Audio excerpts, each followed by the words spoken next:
So, as we all know, That's why Valentine is coming. Where is that boyfriend? Actually, well, you don't have to sit at home lonely. You can take yourself out. Look at me, for example.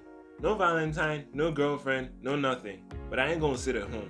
Take myself out, put on a nice suit, and tie it all together with the Ben shoes. These are shoes which were designed for the inspired. You don't have to wait for someone to get you something for Valentine's Day. Look at me. We don't have any Valentine. No one is taking me out. I can take myself out. And I'll wear these. Take the inspiration. Because they are designed for the inspired. How do you expect to get a Valentine when you don't go out there? Or you go out there wearing some sorry excuses for shoes? Treat your feet. Give them the honor they deserve. The Ben shoes. The links are in the description below. Don't let this one pass you by. Don't be caught slipping. Hey tech heads, welcome back to the channel, and today we're going to be talking about foldable phones again. Now, I'm pretty sure we remember the foldable phones that were announced and the one that came out last year. We had the Galaxy Fold, the first one. We had the Huawei Mate X that never got released. Anyway, we got a video recently from who was it that leaked it? It was one of these dudes on Twitter. I think Ice Universe or On Leaks, one of them. I don't remember. But we did get a video, and it showed us the Samsung Galaxy Z Flip. So this is a vertical flipping phone, like the Motorola Razr that came out last year, or that was announced last year anyway. So, and from this hands-on look, there are a lot of things that we can see. But before we focus on the original device, there were a lot of parodies. Someone did the exact same hands-on look with Nintendo, and another person did it with sticky notes. So yeah, I see a lot of memes generating from this. But anyway, the Samsung Galaxy Z Flip, it's gonna have a 6.7-inch full HD, so not quad HD, but full HD 1080p, it's fine. AMOLED flex display. Now this flex display is going to be different than the one on the Galaxy Fold because it's actually glass. It's going to be flexible glass, not plastic. They figured out a way to make ultra thin flexible glass, and I don't know how they did it, but trust Samsung, I guess.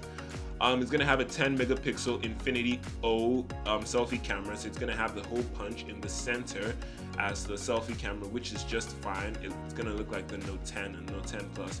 It's going to have a 1.06 inch always on front preview display, so when you close the clamshell, it's not going to have a bigger-ish front display like on the Motorola Razr, but it's going to have this tiny always on display that's going to show you the time or something like that. So this phone folded shut is going to look like a wallet anyway.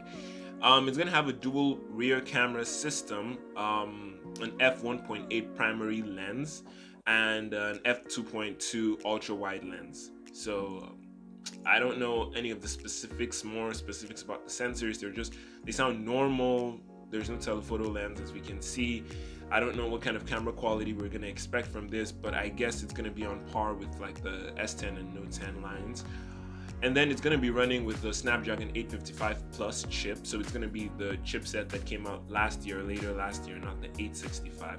But it will still perform, like a beast. And it's going to have 256 gigabytes of UFS 3.0 storage, which is really fast storage, and it's going to have space for an external micro SD card, which is commendable. I mean, you have 256 gigabytes base storage, and if you want more, you can add up to 512 gigabytes via micro SD. Samsung is usually out there giving you options. I don't say always anymore because they took away our headphone jack. And it's gonna have a 3,300 milliamp hour battery, which is not the best because last year almost all the Samsung flagships came with a 4,000 plus milliamp hour battery, but I mean, I guess they're just trying to deal with the constraints that the form factor of this phone offers. And I heard it's gonna start out at about $1,300 or $1,400. It's gonna be slightly cheaper than the Motorola Razr, which is starting out at $1,500. Now, I want to know what you think about this device. I think it's pretty interesting, and it's something I would like to have hands-on experience with. If it ever does show up here, I will try as much as possible to get out hands-on content to you guys in continuation to this video. But let me know what your thoughts are in the comment section down below. Please make sure to smash that like button if you enjoyed this video. It was pretty short, so thumbs up for that, I guess. Make sure to check out the links in the description to the Benju's Instagram and Facebook pages, and make sure to check out my other videos as well. They will be floating here as they always do. And yeah, with that said, I will catch you guys next time.